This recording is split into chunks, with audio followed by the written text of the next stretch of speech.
Salam dan bahagia. Bapak dan Ibu guru hebat, perkenalkan saya David Kristianto, CGB Angkatan 9, Kabupaten Pacitan. Saya mengajar di SMP Negeri 5 Sudimoro 1 Atap. Pada kesempatan kali ini, saya akan memaparkan tugas 1.3.A.6 demonstrasi kontekstual modul 1.3 tentang visi guru penggerak. Fasilitator Ibu Maria Ulfa dan pengajar praktek adalah Bapak Ajar Siswoko. Bapak Ibu, bagaimana merumuskan sebuah visi? Visi adalah hal yang sangat penting di satuan pendidikan. Salah satu tujuan visi yaitu untuk mencapai perubahan yang lebih baik dari kondisi saat ini. Visi membantu kita untuk melihat kondisi saat ini sebagai garis start dan membayangkan garis finish. Untuk dapat mewujudkan visi sekolah impian dan melakukan proses perubahan, maka perlu sebuah pendekatan atau paradigma. Pendekatan ini dipakai sebagai alat untuk mencapai tujuan. Dalam video kali ini, saya akan mengeksplorasi paradigma yang disebut dengan inquiry apresiatif atau IA. IA dikenal sebagai pendekatan manajemen perubahan yang kolaboratif dan berbasis kekuatan. Konsep IA ini pertama kali dikembangkan oleh David Kopfrider. IA menggunakan prinsip-prinsip utama psikologi positif dan pendidikan positif. Pendekatan IA dipercaya bahwa setiap orang memiliki inti positif yang dapat memberikan kontribusi pada keberhasilan. Bagja adalah tahapan inquiry apresiatif sebagai pendekatan manajemen perubahan. Tahapan Bagja yang pertama adalah buat pertanyaan utama. Yang kedua adalah ambil pelajaran. Tahapan ketiga adalah gali mimpi. Yang keempat, jabarkan rencana. Dan yang kelima, atur eksekusi. Di sekolah, pendekatan IA dapat dimulai dengan mengidentifikasi hal baik apa yang telah ada, mencari cara bagaimana hal tersebut dapat dipertahankan, dan memunculkan strategi untuk mewujudkan perubahan ke arah yang lebih baik. Artinya, kelemahan, kekurangan, dan ketiadaan menjadi tidak relevan lagi. Berpijak dari hal positif yang telah ada, sekolah kemudian menyelaraskan kekuatan tersebut dengan visi sekolah impian dan visi setiap warga sekolah. Tahapan Bagja yang pertama adalah buat pertanyaan utama atau define. Dalam tahap ini, kita dibimbing untuk membuat pertanyaan utama yang akan menentukan arah penyelidikan, kekuatan, potensi, atau peluang. Yang kedua adalah ambil pelajaran atau discover. Dalam tahap ini, kita akan diarahkan untuk menyusun pertanyaan lanjutan untuk menemukan kembali kekuatan atau potensi atau peluang lewat penyelidikan. Tahapan yang ketiga adalah gali mimpi atau dream. Dalam tahap ini, kita dituntun untuk menyusun deskripsi konkret bila mana inisiatif terwujud, membayangkan hal-hal yang dapat mengembangkan masa depan. Gambaran masa depan dimunculkan dari contoh-contoh yang membumi dari masa lalu yang positif.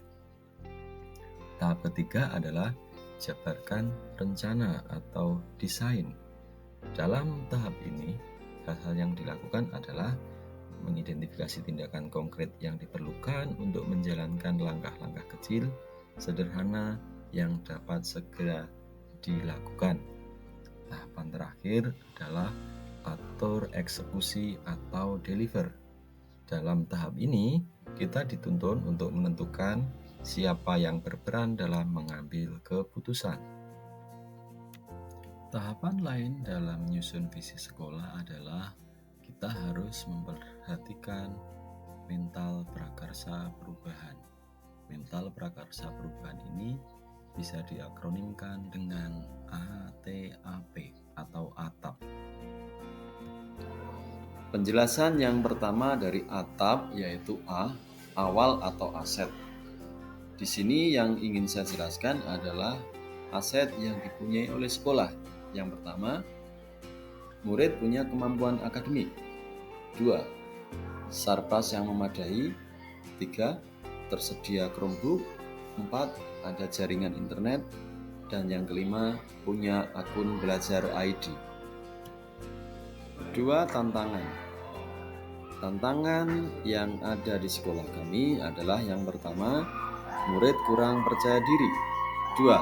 Motivasi belajar yang rendah. 3. Pemanfaatan platform Merdeka Mengajar yang belum optimal. 4. Jaringan internet yang tidak stabil dan kurang merata. 3. Aksi. Aksi yang kami lakukan di sekolah adalah pembiasaan 5S. Senyum, salam, sapa, sopan, dan santun. Kemudian membiasakan berkata maaf, tolong, dan terima kasih. Yang berikutnya adalah merancang dan mendesain pembelajaran yang menyenangkan. Berikutnya, optimalisasi platform Merdeka Mengajar. Dan yang terakhir tentu saja adalah pembiasaan berkomunikasi dengan bahasa Inggris. Yang keempat adalah pembelajaran. Dalam tahap ini diharapkan ada tumbuh motivasi belajar siswa sehingga terwujudnya murid yang cakap berkomunikasi dengan bahasa Inggris melalui implementasi berbagai platform belajar, salah satunya PMM. Visi yang ingin saya capai adalah menciptakan generasi berprestasi, di mana kata berprestasi itu dapat dijabarkan: 1. Berakhlak mulia. 2. Prestisius. 3. Tanggung jawab dan disiplin. 4. Siap menyongsong Indonesia Emas tahun 2045. Definisi dari berakhlak mulia adalah murid yang memahami ajaran agama dan kepercayaannya serta menerapkan pemahaman tersebut dalam kehidupan sehari-hari. Yang kedua adalah prestisius. Nilai prestisius ini dapat dijelaskan sikap dan nilai diri dengan standar moral yang tinggi. Tanggung jawab dan disiplin. Tanggung jawab adalah sebuah sikap bersungguh-sungguh dalam segala hal, berusaha melakukan yang terbaik.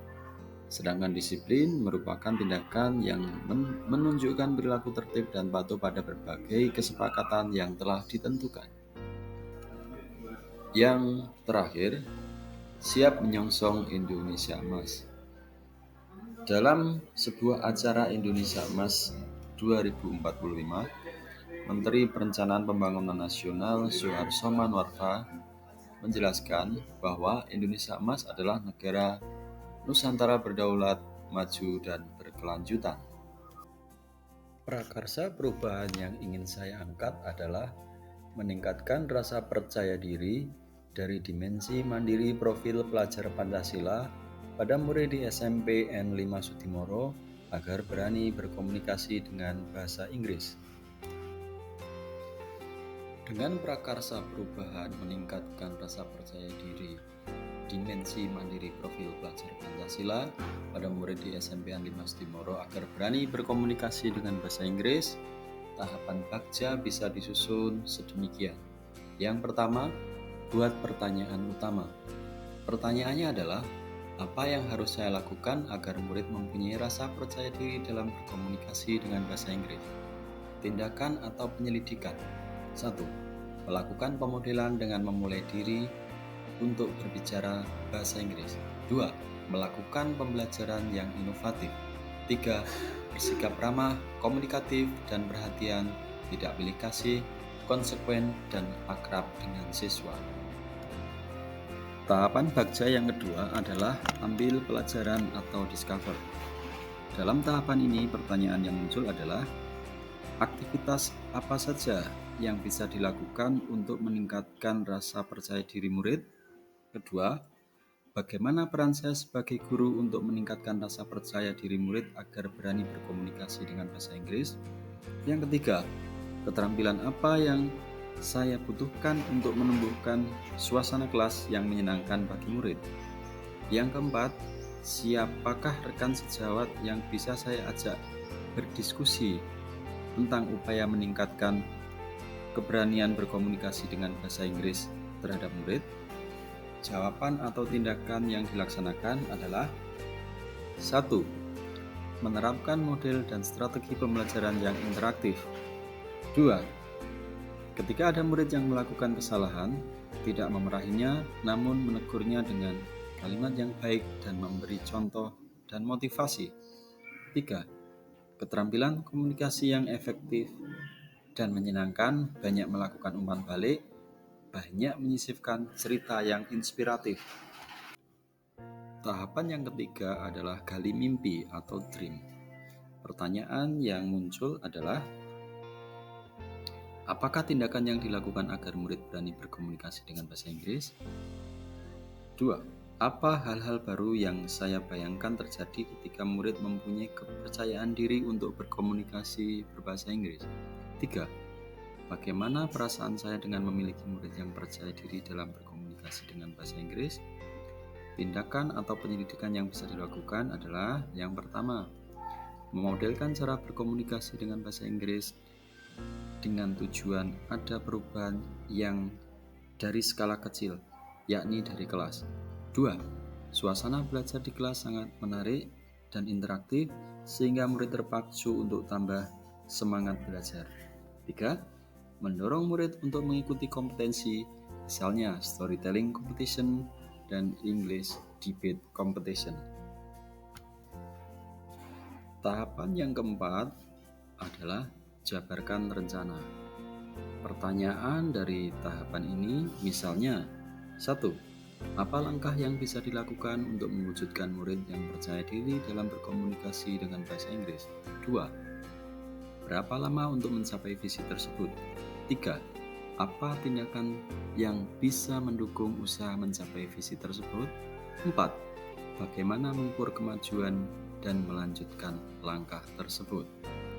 Tindakan atau penyelidikan adalah 1. Berusaha dekat dengan setiap murid agar murid merasa lebih santai dan senang saat belajar. 2. Membuat catatan besar target yang akan dicapai per minggunya. 3. Bekerja sama dengan lembaga eksternal, misalnya kampus, lembaga bimbingan belajar, bahkan kalau memungkinkan dengan penutur asli atau native speaker. 4. Membuat catatan dan jurnal refleksi. Langkah terakhir dalam tahapan bagja adalah atur eksekusi atau deliver. Pertanyaan yang muncul misalnya, 1. Siapa saja yang diharapkan terlibat aktif dalam kegiatan peningkatan rasa percaya diri murid agar berani berkomunikasi dengan bahasa Inggris? 2. Bagaimana urutan tindakan yang akan dilaksanakan? Tindakan atau penyelidikan yang dilakukan adalah 1. Kegiatan ini diharapkan diikuti secara aktif oleh semua stakeholder dari kepala sekolah, pendidik, tenaga kependidikan, dan yang pasti adalah seluruh murid. 2. Perencanaan, pelaksanaan, evaluasi, dan refleksi. Bapak Ibu, demikianlah rancangan kegiatan visi guru penggerak berdasarkan tahapan inquiry apresiatif, atap, dan bagja. Semoga memberikan perubahan yang berdampak pada murid. Salam dan bahagia.